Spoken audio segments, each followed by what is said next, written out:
La bombe était juste là, au bord de la route, reliée à un fil caché dans le sol. Si on roule dessus, ça explose. Des pièges comme celui-ci, les démineurs Peshmerga en ont découvert des centaines. Ce village, repris aux djihadistes 10 jours plus tôt, vient seulement d'être sécurisé.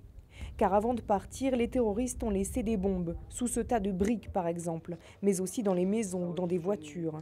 Les soldats kurdes nettoient la zone au péril de leur vie. Quand les Peshmerga sont entrés dans ce village, un véhicule a été piégé par l'une de ces bombes enfouies par les djihadistes. 3 soldats ont été tués, un autre a été blessé. Dans ce secteur situé à 20 km de Mossoul, seule la route principale est sûre. Tout autour, le terrain peut cacher des mines.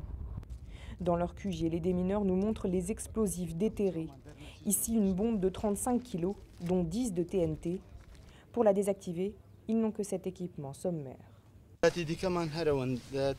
Voilà tout ce que nous avons. Alors quand nous devons désamorcer un engin comme ça, nous devons être très prudents. On risque de se blesser, ou pire. On ne peut compter que sur nous-mêmes.